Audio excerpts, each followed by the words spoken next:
Well, hello, hello. Happy Saturday. Happy Saturday. Are we live? Yes, we're live. We're live. Happy Saturday. Hope everyone is doing well. No one is this excited about working on a Saturday. It's not Sally. Awesome, awesome, awesome. Hope you guys are well. Welcome to day, what is this? Today 13 of 30 of me helping you fix your coaching offers.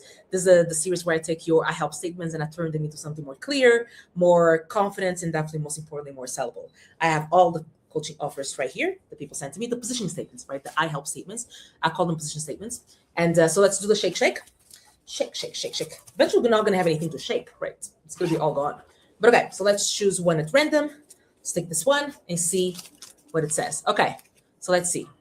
Okay, it says, I'm a life coach, okay? I help high achievers break through limiting beliefs and create a life they love. Okay. I understand. I understand the cause. I understand the passion because I've had a couple of clients like that as well. But here the three. Let me put it here so I can look at it. Here are the three problems with it. Okay. So first of all, when you say high achievers, that's literally everyone with anxiety in a to-do list, right? Anxiety in a to-do list that makes an achiever.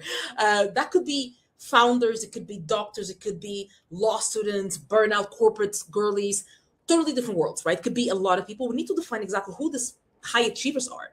And also very important as well. Let's talk about labels because you are labeling them as high achievers. Are they labeling themselves high achievers? I remember once I had a client, amazing coach. Her name, oh my God, I forgot her name. It's not Stephanie. Shoot, I forgot her name. But she helped. She's a therapist, which actually was branching into coaching. And when initially she started working with me, she said, "I help oh my God, type A people, right? Type A people." And I'm like, okay, type A, I think I've heard the term, I know what that is. But then she started really going into it. And I'm like, oh, maybe I'm a type A, but I don't call myself that, right? So it's important that whatever label you put into them on them is labels that they assume themselves, right? So do high achievers, the ones you're talking to, do they call themselves high achievers? It's just a question.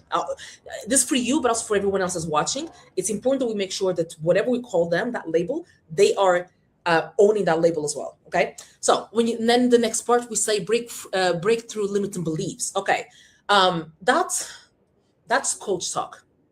I can promise you, no one is at 1 a.m. googling help me break through my limiting beliefs. That's not. That's your talk. That's your. And I was talking to a client about this today. Be really careful with getting stuck in what I call the expert's curse, right? Expert's curse is where you are not speaking a language that you understand because you know, right? You studied this, you lived it, and now and you're speaking about it hindsight with the vocabulary that you learned, but that's not how you communicate with the people that you're trying to talk to. They don't know that vocabulary, right? I remember very vividly where I was invited to do the summit and I was talking about lead generation, right? And one of the things I was talking about, like 30 minutes into my presentation, 30 minutes into my 45-minute presentation, I kept going on and on about what's it called? Lead magnet. And 30 minutes in, someone raised their hand and goes, can you remind me what a lead magnet is again? I was like, sure. It it's not her fault. I mean, I was in my head. I went in there thinking everyone just knew, I went there with my experts, brain, right? We need to make sure that we talk in their language, not yours. And then you finish with create a life they love. Okay, that is vague. It could mean anything. It could mean quitting everything and go farm alpacas, right? I mean, that's a lot. That's a life I love. If anyone knows me, knows that my dream is to live in a farm somewhere with cows and everything. So everyone's dream looks different. Someone would they dream is to live in London. That's my ultimate nightmare, right? So create a life they love. Let's define a little bit of what that means. The phrase as it is, it sounds motivational, but doesn't say actually what changes, and we need to tweak that. So remember that the formula is I help target audience to goal, right? So in this case, could be something along the lines of I help leaders in corporate America. Like we need to specify exactly who we're talking to, or we help VPs. They've been in the position for 5 years. We need specific, right? To pursue a career and a lifestyle they really want without perfectionism, overthinking, or burnout. We're calling out the pain right now, right? Sometimes people are feeling, for example, I had a client, well, in the conversation I was having with the client today, we talked about people being stuck, right? Sometimes we have to spell out what stuckness is.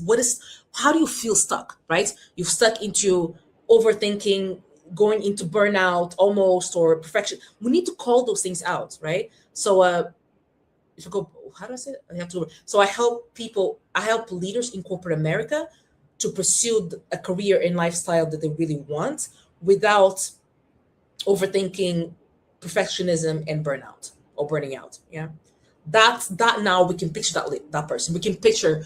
We know people that work in corporate America, right? We know we can picture them like going through. Maybe this is you. I don't know, but this is not my offer. Someone else's offer. Okay, so same vibe, but now actual pain points. The actual points to somewhere as well. Okay, you're gonna walk away with X, Y, Z, right? And three reasons why this works, and I go through this every single time. One, high achieve, professionals in corporate America specific, they are on LinkedIn, they're not on TikTok. You know exactly where to find them. The goal, pursue a career and lifestyle that they really want, clear direction, not a fluffy love with life, love life, leave, all those things. That was really specific, without perfectionism, overthinking, and burning out. The exact patterns that is choking them out right now, right? The thing we're calling the thing out, right? If you don't have Sally in your life, it's gonna sound really crazy. So if you don't have Sally right now in your life and help you with this brainstorming, I have a prompt that actually helps you do that. So let me show you. I create this website, and no, I'm not going to ask for your email. You can just go and grab it. Just comment the word prompt below, and I'll send this to you. And no, again, I'm not going to ask for your email. No interest into bombarding you. So the first thing you have to do is put the demographic here, answer those 5 questions, and then it will automatically populate here. You just need to copy this whole prompt. I need to do a video or some kind of webinar on how to utilize AI for coaches, for consultants, for service providers, because you guys, I've seen, you guys know that there's a capability. There's like a lot of things you can use AI for, but you're not leveraging it the way that it could be leveraged. But anyway, so just copy this and import into ChatGPT or your large language model of choice, and you'll have something back.